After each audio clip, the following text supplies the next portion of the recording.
beloved Boss Mike Cervera.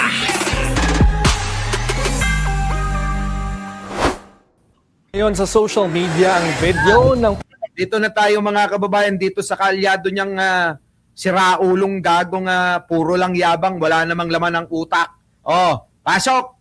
viral ngayon sa social media ang video ng paghamon ni Senator Robin Padilla kay dating Senador Antonio Trillanes na sumuko noong 2018. Yan ay habang inaakusahan ngayon si Padilla na tumulong kay Senator Bato de la Rosa na umeskapok sa Senado. To the rescue naman si Mariel Rodriguez sa kanyang asawang pinumpukol ng mga puna. Ang detalye sa Agenda Weekend Report ni Jill Sebandan. Ayan na mga kababayan ko, ayan na. Tignan nyo mga kababayan, tangina hindi ka nahihiya, Robin Padilla. Kailangan mo pa na talaga ng tulong ng asawa. Siguro alam ni Mariel na bobo ka, kaya to the rescue siya. Kasi mga kababayan ko, kakaiba ito. Kung sa Senado mga kababayan maririnig nyo, kung sino lang yung senador, hindi kasali yung mga asawa, kay Robin Padilla, sinasali niya. Diba? Kahit magtulong pa yung utak niyong dalawa ni Mariel, hindi talaga po pwede na serbisyo kayo. Kasi dito sa ginawa mong putang ina mo, Robin Padilla, na itinakas mo si Bato, na ngayon ay lumabas yung dati mong video na binabanatan nyo si Trillanes. Di bumalik sa'yo. Ngayon, ang hirap nito ayusin, mga kababayan. Mahirap tong ayusin dahil ang tinamaan si Robin Padilla mismo. Ikaw ang nagsabi noon na anong ginagawa mo dyan sa loob ng Senado? Kung matapang ka, kung totoo ka, lumabas ka. Pero ikaw, Robin Padilla, anong ginawa mo? Pinatakas mo si Bato. Tinulungan mong makatakas si Bato. Kita nyo mga kababayan? Di bumalik sa kanya. Talagang mga kababayan yung mga masasamang tao binabalikan. Ano po? Naniniwala na ho ba kayo? Na yung mga masasamang tao, binabalikan ng karma. At ngayon nga, hirap na ho si Robin Padilla na pangatwiranan ito dahil hindi niya siguro maalala na ginawa niya yon kay Trillanes. Eto na, Mariel. Kahit po mapapahamak siya. It doesn't mapanganib matter. Dangerous siya Yes, ha. it doesn't matter. Basta someone needs help, he will be there. Kita nyo? Kita nyo? Basta daw kailangan ng tulong, darating daw po si Robin Padilla. Hindi na iisipin ni Robin Padilla kasi nga bobo, tanga, hindi niya naiisipin kung nasa tama pa ba yung kanyang tutulungan o nasa mali na. Diba? Alam niyo walang problema sa pagtulong. Lahat naman tayong mga Pilipino matulungin Hindi lang ho si Robin Padilla. Pero tayo, dahil may maliwanag tayong kaisipan, syempre isipin natin kung karapat dapat bang tulungan. O baka naman na yung tutulungan natin nasa mali na. Di ba dapat ang tutulungan yung nasa tama at naagrabyado siya? Pero kung ang tutulungan mo yung nasa mali at siya mismo ang nang-agrabyado, siya mismo ang may kasalanan, putang ina, anong dapat mong tulong na ibigay dyan? Sipin nyo mga kababayan ko, Mariel, sagutin mo, anong tulong ang dapat na ibigay mo sa isang tao na kriminal? Hindi naman kaila sa inyo yan kriminal nga ni. Alam nyo mga kababayan, dapat ang tinutulungan yung mga biktima. Hindi ho yung gumawa. Hindi ho yung suspect. Hindi ho yung inaakusahan. Di po ba? Kung ako ang tutulungan ko yung biniktima ni Bato. Hindi si Bato. Baliktad kay Robin Padilla at kay asawa niya na to the rescue. Si Mariel, mga kababayan, to the rescue para tulungan si Robin Padilla sa katarantaduhan niya. Kita nyo, konsentidora rin. At saka ulitin ko mga kababayan, ngayon lang ako nakakita ng senador na nangingialam yung asawa.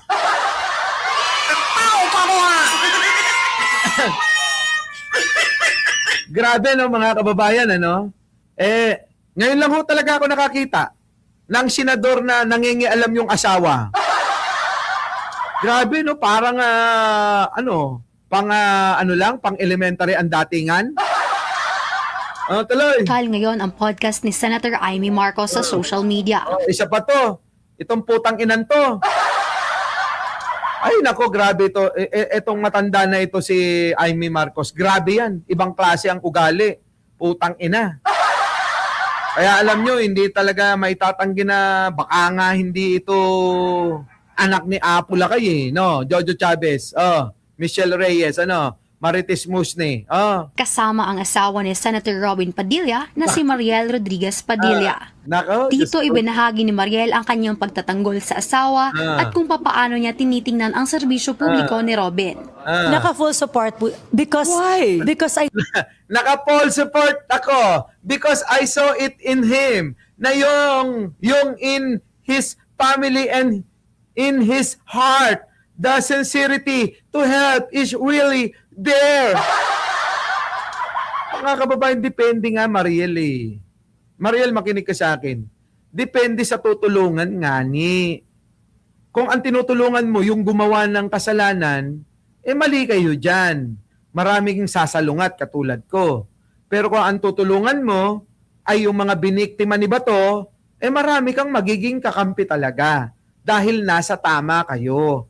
Pero ulitin ko, ako na nagsasabi, nasa mali kayo dahil ang tinutulungan nyo, si Bato na kriminal, ang putang inang bakla na naging PNP chief na hindi marunong humarap sa kanyang kasalanan. Tuloy. saw it in him na Bagay pamilya niya eh. in his family, Nag-uusap yung dalawang bobo. mga kababayan, nag-uusap yung dalawang bobo. Isang bobo, isang baba. and in his heart, Yeah. the Yeah. sincerity to help is Yeah. really there. Gatong ni Senator Amy Marcos, Hindi ka lupit ng politika. Sobra. Babakbak ka all the Sobra. time. Sasabihin kung Bugbog na ano-ano. bugbog. Kita nyo? Sa kanila galing yan, sabi rito. Pero lupit ng politika, babakbak hanggang all the time. Sasabihin ng kung ano-ano. Di ba ganyan ang ginagawa mo, putang ina mo, Amy? Di ba? Tingnan mo na nagkakabari-barimbot ka nga dun sa Senado eh. Hindi mo nga alam kung ano sasabihin mo. Nasa loob ka o nasa labas ka eh. Di ba? Yung mga paninira mo kay Pangulong Bongbong Marcos. Ano sinabi mo? Inutos ni Bongbong Marcos na kayo ay gurgurin. Wala namang inuutos na ganon. Inutos daw na patayin silang lahat doon sa loob. Dahil ang kailangan daw, mga kababayan, ay mahuli lang si Bato sa kahit anong paraan. Kung mayroong haharang, barilin. Ganon yung sinasabi ni Amy. Di ba sino ang gumagawa ng kwento? Sino ho ang palagawa ng kwento? Di ba yung ginawa niya ho dun sa Iglesia ni Cristo rally? Ulitin ko lang. Di ba? O ayun, puro gawang kwento din. Katulad na nangyari sa drama nila sa Senado, puro drama, puro kwento. Pinapasama niya yung kapatid niya. Ang kapal nga ng mukha nito, mga kababayan, sa sobrang inggit niya. Inggit na inggit to sa kapatid niya, mga kababayan eh. Oo. Mayroon ako, ewan ko kung nakwento ko na to sa inyo, Nakwento ko na, ewan ko kung nakwento ko sa inyo. Pakinggan nyo ako, mga kababayan. Alam nyo ba, nung taon 2022 election, election 2022, at tumatakbong Pangulo si Pangulong Bongbong Marcos, at hindi na ho maitanggi na talagang ang lakas-lakas, mga kababayan, ng puwersa na ni Pangulong Bongbong Marcos. Natandaan nyo ba na meron lumabas na issue ng disqualification, mga kababayan, labang kay Pangulong Bongbong? Yung DQ. Nakuha nyo, mga kababayan, na ginamit ho ng Dilawan nun, Pinglawan. 'Di ba? Yung mga kalaban niya sa pagkapangulo nun. Natandaan nyo ba yun, yung DQ? Yung DQ, yung disqualification labang kay Pangulong Bongbong Marcos nun. Alam nyo ba kung sino nagsampa? Alam nyo? Alam nyo kung sino nagsampa? O sa mga hindi nakakaalam. Si Amy Marcos ang nagsampa nun. Di ba? Di ba? Si Amy Marcos ang nagsampa nun. Tignan nyo mga kababayan, bakit sasabihin ng iba? Bakit ginawa ni Amy yon? Bakit ginawa ni Babalina yon? Na sampahan yung kapatid niya ng disqualification. Bakit? Kasi nga ho, kapag ka na-disqualified si Amy Marcos, ay si Pangulong Bongbong Marcos, kung na-disqualified si Pangulong Bongbong Marcos, isang Marcos lang din ang pwedeng pumalit. At siya yun, si Amy. Nakuha nyo? Nakuha nyo mga kababayan? Nakuha nyo? Ganon. Gago talaga yan si Amy. Kita nyo mga kababayan, di ba? Biruin ninyo, ang lakas-lakas na ni Pangulong Bongbong Marcos.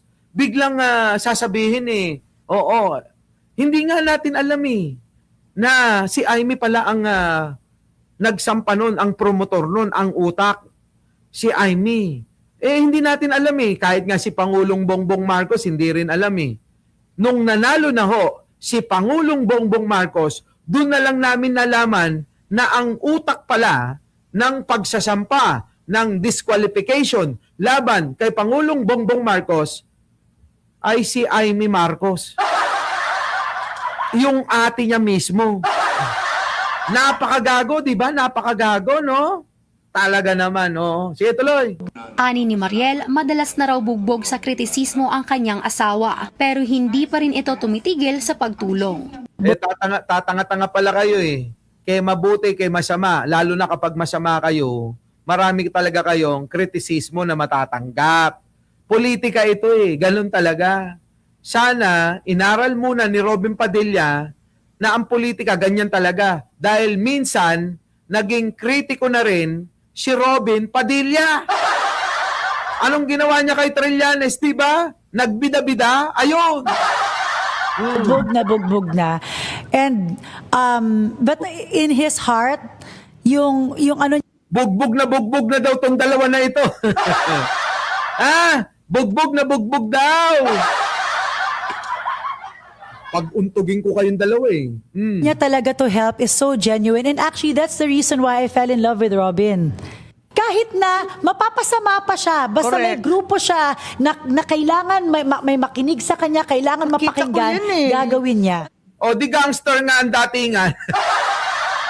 Biruin nyo, basta may kaibigan, may kagrupo siya na mapapahamak, gagawin daw niya lahat para mailigtas. Yun na lang ang papel niyan dahil bobo nga.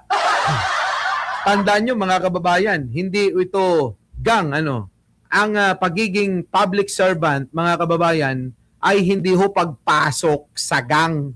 Hindi po pagpasok sa isang sindikato. Tandaan nyo po ito, ang pagpasok sa politika, ang pagpasok ay sa politika, lingkod bayan. Hindi po pagpasok sa isang gang. Hindi pagpasok sa mafia. Hindi ho ganon. Mukhang ganon ho yung mindset ni Robin Padilla na para bang pumasok siya sa politika at yung mga magiging kakampi niya ay membro ng kanilang sindikato na kailangan ipagtanggol mo hanggang dulo. Mali talaga mga kababayan, mali talaga. Sa kabila nito, may salungat na opinyon ang ilang netizens. Yan. Ayon sa meta-post ng Morning Coffee Thoughts 2.0 na aminadong kritiko ni Padilla, hindi pagiging mabuting tao ni Robin ang kinikwestiyon ng publiko, kundi Correct. ang kanyang kakayahan bilang mambabatas. Hindi lang yon. Totoo naman, kini-question ba natin yung kabutihan ng ni Robin Padilla? Totoo naman Hindi natin kini-question ang kabutihan ni Robin Padilla. Ako, ang kini-question ko, totoo, yung kakayanan niya. Yung kakayanan niya na pamunuan o gawin yung obligasyon niya bilang isang public servant. Kaya niya bang gampanan ang tungkulin niya sa inang bayan at sa mamamayang Pilipino? Ang sagot, hindi. Hindi niya kayang gawin. Kita nyo naman dito na lang sa pag-handle. Saan? Sa relasyon nila ni Bato. bilang magkaibigan. Bilang magkaibigan, dapat ho mga kababayan, isasantabi yang kay pagkakaibigan na yan. Kung ang nasa sa alang-alang ay yung pong interes ng taong bayan ng bansa. Di po ba mga kababayan? Ang problema kay Robin Padilla, ke tama, ke mali, kailangan tulungan at ipagtanggol. Kita nyo di ba? Bobo! Yan yung sinasabi natin mga kababayan na bobo talaga. Tuloy. May mga nagsabi ring hindi sapat ang mabuting puso sa pagiging senador dahil mas mahalaga raw ang malalim na pag-unawa sa batas, pamamahala at mga isyu sa bansa. Muli ring nabuhay. Yun ang hindi alam, yun ang kulang si Robin Padilla. Di ba? Hindi naman natin question kung nakatapos siya o may aral siya. Sige na, ibigay na natin. Pero mga kababayan ko, kailangan mo na malaman din yung hangganan mo sa lahat ng mga bagay, lalong-lalo na sa usapin ng pagdedesisyon na gagamitin ang mga batas na nasa konstitusyon. Ang problema mga kababayan hindi niya alam gamitin yung mga batas na nasa konstitusyon. Ang ginagamit ni Robin Padilla ay yung emosyon. Tao pa ko ha! Diba? Ganon kabobo. Diba? Ganon kabobo. Sige tuloy. Sa social media ang mga usap-usapan, kaugnay umano sa pagtulong ni Robin kay Senator Bato de la Rosa na makapuslit sa Senado. Yan. Ngayong kumpirmado ang ICC warrant. Kita nyo mga kababayan, kung ginagamit niya ho yung tuntunin niya dapat, yung pong laman ng Constitution, hindi niya ho patatakasin si Bato de la Rosa. Hindi niya ho kakanlungin, hindi niya tutulungan si Bato de la Rosa. Di ba? Tuloy. Laban sa kaalyadong si Senator Bato de la Rosa, tila na back to you si Robin. Ayan na! Back to you! Gago ka ha? Ayan ngayon. Back to you ka. Pasok! Buhayin online ang naging dati nitong pahayag noong huhulihin sa loob ng Senado si dating Senator Antonio Trillanes III. Ano ba naman yung mag-submit kayo dyan sa authority? Di ba? Kung merong warrant talaga, ano ba naman yung sumama ka muna, pare? Pare, save the Filipino, the hassle. Kita Huwag nyo? ka nang gumawa ng huwag ka nang gumawa. Pare, ano na naman yung gusto mo? Grandstanding na naman eh. Di ba? Hindi mo kailangan mag-grandstanding ngayon, pare. Sumunod ka sa batas. Huling namataan si Robin nitong Biyernes ng umaga sa NAIA Terminal 3. Matapos umiskapo ni Bato sa hiling niyang protective custody ng Senado. Aabangan pa rin ang paglutang ni Senador Robin Padilla sa Lunes sa gitna ng banta ng isa namang coup sa kaalyadong si Senate President Alan Peter Cayetano. Para sa Agenda Week. Kita nyo mga kababayan, puntahan natin yung buong video. Puntahan natin yung buong video. Pasok! Bago yan, meron pa ito yan. Kang kasalanan, pare. Pare. At totoong naniniwala ka na Pare. ikaw ay malinis. Pare. Lumabas ka dyan. Ay, lumabas ka. Lumabas ka dyan. Pumunta ka doon Lumabas kung ka. saan yung nag-aakusa sa'yo. Kita mo yon? Ano? Ha? Ano ba to? Putang ina, kalbo. Paring Bato. Kung wala kang kasalanan, putang ina mo, lumabas ka. Harapin mo. Puntahan mo yung mga nag-aakusa sa'yo. Paring Bato. Hindi na Bato dapat ang pangalan mo. Palakang Bato, sige, bigay pa rin natin, ano?